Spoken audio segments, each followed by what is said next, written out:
Hello students, आज की इस वीडियो में हम करेंगे क्लास 7 चैप्टर 10 18वीं शताब्दी में नए राजनीतिक गठन के प्रश्न उत्तर। सबसे पहला प्रश्न है निम्नलिखित में मेल बिठाएं। तो यहाँ पर दो पार्ट्स दिए हुए हैं, उन्हें हमें आपस में मिलाना है। तो सबसे पहला है इसमें सूबेदार, तो सूबेदार का उत्तर है प्रांतीय सूबेदार। दूसरा है फौजदार। फौजदार एक मुगल सैन्य कमांडर को फौजदार कहा जाता था। फिर इजारादार एक राजस्व कृषक से मिलाएंगे। उसके बाद है मिस्ल। मिस्ल क्या है? सिख योद्धाओं का समूह। सिख योद्धाओं के समूह को उस वक्त मिस्ल कहा जाता। चौथ एक तरीके का कर था जो मराठा द्वारा लगाया गया, तो इसको हम मिलाएंगे मराठों द्वारा लगाया गया कर से। उसके बाद आता है कुणबी। कुणबी है मराठा कृषक योद्धा। और लास्ट है उमरा। उमरा है उच्च अभिजात। तो ये हो गए हमारे मेल बिठाओ, मैच द फॉलोइंग। अब इसके बाद हमारा नेक्स्ट क्वेश्चन है रिक्त स्थानों की पूर्ति करें। सबसे पहला है औरंगजेब ने डैश में एक लंबी लड़ाई लड़ी। इसका उत्तर है दक्खन। औरंगजेब ने दक्खन में एक लंबी लड़ाई लड़ी। दूसरा है उमरा और जागीरदार मुगल डैश के शक्तिशाली अंग थे, साम्राज्य के शक्तिशाली अंग थे। इसके बाद है आसफ जाह ने हैदराबाद राज्य की स्थापना डैश में की, 18वीं शताब्दी में की। अगला है अवध राज्य का संस्थापक डैश था, तो इसका उत्तर है शहादत खां। नेक्स्ट क्वेश्चन है बताएं सही या गलत। इसमें हमें सही और गलत बताना। पहला है नादिर शाह ने बंगाल पर आक्रमण किया, ये गलत है। अगला है सवाई राजा जय सिंह इंदौर का शासक था, नहीं, वह इंदौर के शासक नहीं थे, तो ये भी गलत है। अगला है गुरु गोबिंद सिंह सिखों के 10वें गुरु थे, सही, गुरु गोबिंद सिंह जी सिखों के 10वें गुरु थे। अगला है पुणे 18वीं शताब्दी में मराठों की राजधानी बना, सही। प्रश्न 4, शहादत खान के पास कौन कौन से पद थे? उत्तर शहादत खान के पास सूबेदारी और फौजदारी, दीवानी, ये 3 पद थे। प्रश्न 5, अवध और बंगाल के नवाबों ने जागीरदारी प्रथा को हटाने की कोशिश क्यों की? उत्तर अवध और बंगाल के नवाबों ने जागीरदारी प्रथा को निम्न कारणों से हटाने की कोशिश की। पहला, दोनों नवाब मुगल शासन के प्रभाव को कम करना चाहते थे। दूसरा, राजस्व के पुनर्निर्धारण के लिए। तीसरा, अपने विश्वस्त लोगों की नियुक्ति के लिए। और चौथा, जमींदारों द्वारा की जाने वाली धोखाधड़ी को रोकने के लिए।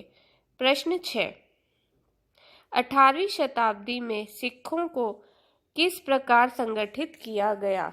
उत्तर 18वीं शताब्दी में कई योग्य नेताओं के नेतृत्व में सिखों ने अपने आप को पहले जत्थों में और बाद में मिसलों में संगठित किया। इन जत्थों और मिसलों की संयुक्त सेनाएं दल खालसा कहलाती थी। उन दिनों दल खालसा बैसाखी और दिवाली के पर्वों पर अमृतसर में मिलता था। इन बैठकों में वे सामूहिक निर्णय लिए जाते थे, जिन्हें गुरमत्ता, गुरु के प्रस्ताव कहा जाता था।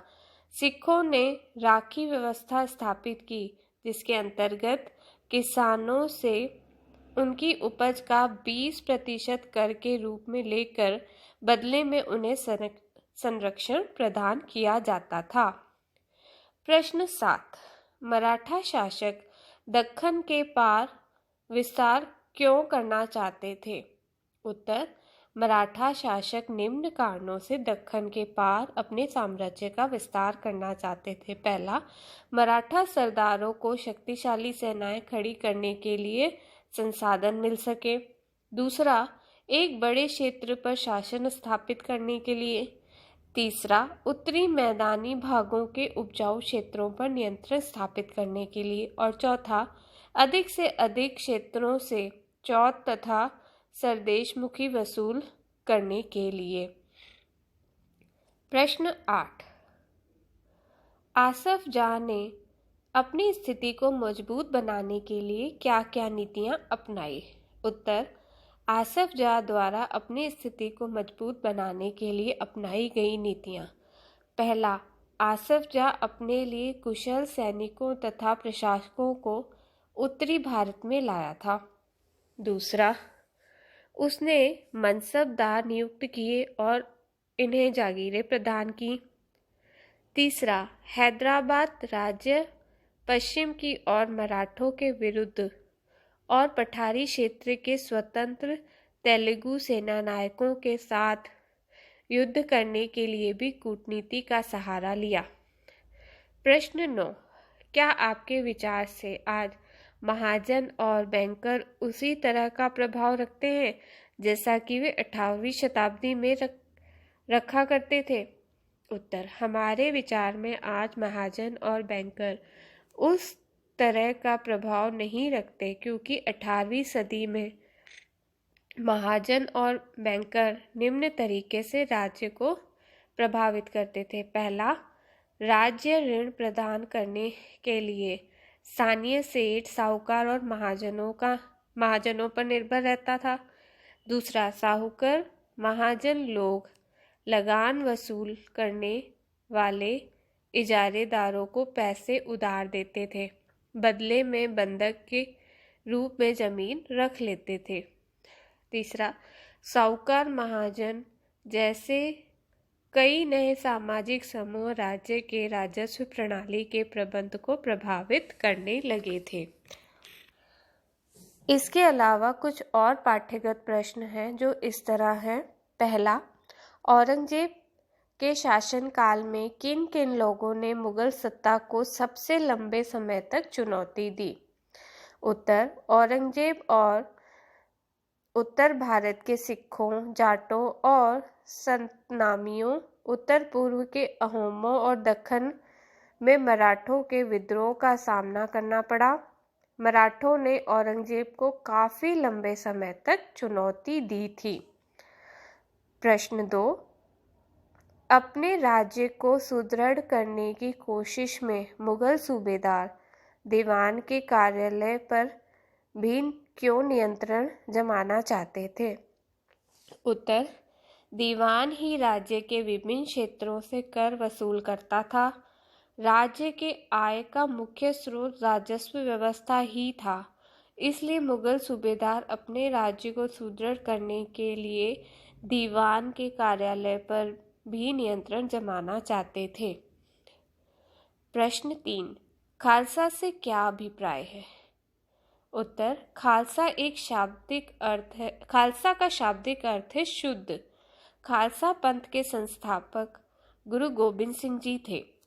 विक्रम संवत 1756 ईस्वी में बैसाख के प्रथम दिन अनंतपुर में एक बड़ी सभा का आयोजन किया गया तथा खालसा पंथ का गठन किया गया। धन्यवाद मेरी इस वीडियो को देखने के लिए।